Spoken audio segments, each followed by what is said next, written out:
তোমরা তোমাদের এই প্ল্যানে ওই খিটখিটে বুড়োকেও ঢুকিয়েছ? এটা করলে কি করে তোমরা? আমি ভেবে পাই না দুষ্টুমি যে তোমরা এমন হলে কি করে।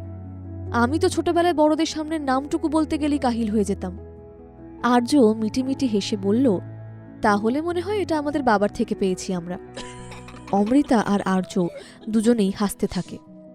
মুখার্জি কুটিরের আগে অমৃতা ছেলেকে নিয়ে একটা আইসক্রিম পার্লারে যায়। সেখানে দুজনে বসে খুব আনন্দ করে আইসক্রিম খায়। এত দিনের এত বছরের কথা জমা হয়ে আছে তাদের মধ্যে। সেই সব কথা শুনে কখনো অমৃতার চোখে জল আসে, আবার কখনো খিলখিল হাসিতে ভেঙে পড়ে দুজনে। কখনো কখনো অমৃতার অপরাধ বোধ হয়, আর সে নিজের কাছে প্রতিজ্ঞা করে আগামী দিনগুলো সে আর্যর খুব সুন্দর করে সাজিয়ে তুলবে। আর্য হঠাৎ চেয়ার থেকে উঠে এসে অমৃতার কোলে বসে পড়ে, গলা জড়িয়ে ধরে বলে, আমি এখন থেকে যখন খুশি তোমার কোলে বসতে পারবো, তাই না মা? অবশ্যই সোনা, যখন খুশি। পরের দিন সকালবেলা অমৃতা আর আর্য পৌঁছে গেল ভাগীরথ মার্শাল আর্ট একাডেমিতে। আর্যকে অমৃতার সাথে আসতে দেখে ধনঞ্জয় স্যার চোখ টিপে আর্যকে ইশারা করলেন, যেন বুঝিয়ে দিতে চাইল সবটা সামলে নেব, কোনো চিন্তা নেই। অমৃতা আর আর্য এসে দাঁড়াতেই ধনঞ্জয় স্যার বললেন, এসো এসো হিয়া মা, এসো, আজ থেকে তো আমাদের ট্রেনিং শুরু হবে। অমৃতা কপট রাগের গলায় বলল, ঢের হয়েছে, এবার থামুন দেখি। আপনাকে তো পুলিশে দেওয়া উচিত মশাই। এই বুড়ো বয়সে শিং ভেঙে বাছুরের দলে ঢুকে এই বাচ্চাদের সঙ্গে জোট বেঁধেছেন। বুড়ো বয়সে ঘোড়ার রোগ আর কাকে বলে? ধনঞ্জয় স্যার বুঝতে পারলেন অমৃতা সব সত্যি জেনে ফেলেছে। কি করবেন এখন ধনঞ্জয় স্যার? একজন গুরুর কাজ তার শিষ্যদের সঠিক পথ দেখানো, আর সেখানেই আপনি কি করছেন? এই ছোট ছোট বাচ্চাদের সাথে মিশে তাদের অন্যায় আবদারে সায় দিচ্ছেন। এটা কি আপনি ঠিক করেছেন? বেশ কড়াভাবেই বলল অমৃতা। ধনঞ্জয় সামন্তর মতো জাঁদরের লোকও অমৃতার কথায় হালে পানি পেল না। আমতা আমতা করে বলতে লাগলেন, আমি তো। ধনঞ্জয় সামন্ত যতবারই মুখ খোলার চেষ্টা করছেন, অমৃতা তাকে নিজের বাক্যবাণে জর্জরিত করে তুলছে। যদিও অমৃতা কপট রাগই দেখাচ্ছিল, তবে ভিতরে ভিতরে ধনঞ্জয় সামন্তর ওপর একটা কারণেই তার রাগ হচ্ছিল। ধনঞ্জয় জানতেন গত 6 বছর ধরে অমৃতা কেমন পাগলের মতো নিজের ছেলেকে খুঁজছে, অথচ সত্যিটা জানার পরেও তিনি চুপ করেছিলেন, অমৃতাকে জানাননি। অবশেষে অনেক বকাঝকা করার পর অমৃতা শান্ত হল। ধনঞ্জয় বললেন, মা অমৃতা, তোমার তেজ দেখে আমার কি মনে হয় জানো? তুমি যদি আমার এই একাডেমির দায়িত্ব নিতে, তাহলে আমি মরেও শান্তি পেতাম। আমি জানি স্যার, আপনি আপনারই মার্শাল আর্টকে কতটা ভালোবাসেন। আপনার কাছে এর অনুশীলন আর ঈশ্বরের আরাধনা করা একই ব্যাপার। কিন্তু বিশ্বাস করুন, আমি আপনার এই একাডেমির দায়িত্ব নেওয়ার জন্য উপযুক্ত নই। তার চেয়ে আপনি আর্যকে ট্রেনিং দিন। ও যদি সঠিকভাবে শিখতে পারে, তাহলে হয়তো ও এই দায়িত্ব নিতে পারবে। ধনঞ্জয় স্যারের মুখ উদ্ভাসিত হয়ে ওঠে। তিনি বলেন, অনেক ধন্যবাদ অমৃতা, ওকে আমি মন প্রাণ দিয়ে শিখিয়ে একজন প্রকৃত যোদ্ধা করে তুলব। অমৃতা আর ধনঞ্জয় স্যারের কথার মধ্যেই ছুটে ছুটে ঘরে প্রবেশ করে হিয়া। সে তো জানে মা তার উপরে কেমন রেগে আছে, তাই মায়ের রাগ কমানোর জন্য হিয়া আহ্লাদিভাবে মায়ের কাজ ঘেঁষে দাঁড়াল।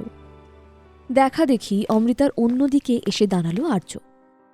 তাদের দুজনকে পাশাপাশি দেখে অমৃতার চোখ জুড়িয়ে গেল। কতদিন সে এমন স্বপ্ন দেখেছে, আর আজ তার সে স্বপ্ন পূরণ হল। আনন্দে অমৃতার চোখে বুঝি জলই এসে যায়। হঠাৎ অমৃতার মনে পড়ে, রেখামাসিকে তো এই এত বড় আনন্দের খবরটা দেওয়া হয়নি।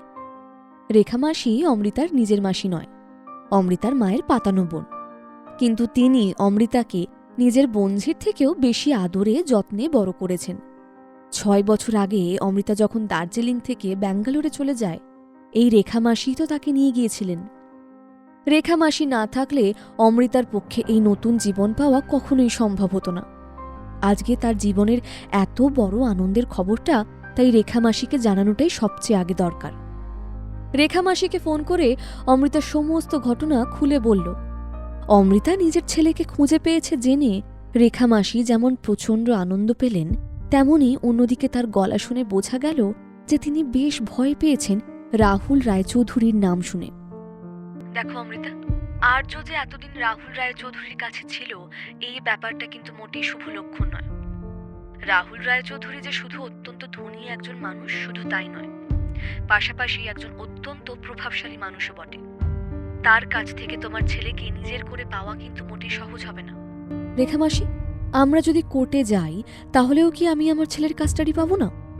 ব্যাপারটা তত সহজ নয় অমৃতা। আমরা যদি কোর্টে যাই তাহলেও আমাদের অনেকগুলো প্রশ্নের সম্মুখীন হতে হবে। প্রথমে এই প্রশ্ন উঠবে, তোমার ছেলে জন্মানোর পরপরই তুমি তাকে ছেড়ে চলে গিয়েছিলে কেন? দ্বিতীয় কথা, এতদিন তুমি কোথায় ছিলে? তৃতীয় বিষয়, আর্য যেহেতু এতদিন পর্যন্ত রাহুল রায়চৌধুরীর তত্ত্বাবধানে ছিল, তাই রাহুলের একটা দাবি তো থেকেই যায় আর্যর উপরে। সব মিলিয়ে কোর্টে ছুটলে ব্যাপারটা জটিল থেকে জটিলতর হবে। সহজে এর সমাধান হবে বলে তো আমার মনে হয় না। তাহলে কি হবে রেখা মাসি? আমি কি আমার ছেলে আর মেয়েকে একসাথে কোনোদিনও কাছে পাবো না? তুমি তো জানো আমি ওদেরকে কাছে পাওয়ার জন্য এত বছর ধরে অপেক্ষা করে আছি। তাছাড়া রায়চৌধুরী পরিবারে আর্য ভালো নেই। আমি নিজে চোখে দেখেছি হাসপাতালে কিভাবে রায়চৌধুরী পরিবারের মেম্বাররা আর্যর সাথে খারাপ ব্যবহার করেছে। প্রতি মুহূর্তে ওরা আর্যকে দোষারোপ করে, আর্যর সঙ্গে দুর্ব্যবহার করে। আমি মা হয়ে এগুলো কি করে মেনে নিই বলো তো? রাহুল বাবু হয়তো আর্যকে ভালোবাসেন, কিন্তু আজ নয় কাল তো রাহুল বিয়ে করতেই পারেন। আর তাহলে যে মেয়েটি আসবে সে যে আর্যকে ভালোবাসবে, কাছে টেনে নেবে, তেমন তো নাও হতে পারে। রেখামাসি, আমি নিজের জীবনে সৎমায়ের অত্যাচার কাকে বলে দেখেছি। আমি আমার ছেলের জীবনে চাইব না সেই অভিশাপ নেমে আসুক। অমৃতা, তুমি বড্ড বেশি বেশি ভাবছো। এমন কিছুই হবে না। দেখো, রাহুলের যদি বিয়ে করার হতো তাহলে রাহুল এতদিনের মধ্যে নিশ্চয়ই করতে পারত। রাহুল হ্যান্ডসাম, সুপ্রতিষ্ঠিত, বিয়ে না করার তো কিছু ছিল না। কিন্তু রাহুল তা করেনি। আমার মনে হয় না ভবিষ্যতেও ও সেই সিদ্ধান্ত নেবে। কথাটা বলতেই রেখা মাসির মাথায় একটা বুদ্ধি এসে গেল। উনি বললেন, তবে আমার কাছে একটা বুদ্ধি আছে, যেটাকে কাজে লাগিয়ে তুমি তোমার ছেলে মেয়ে দুজনকেই একসঙ্গে কাছে পেতে পারো। অথচ রাহুল রায়চৌধুরীর সঙ্গে তোমাকে কোনো বিরোধেও যেতে হবে না।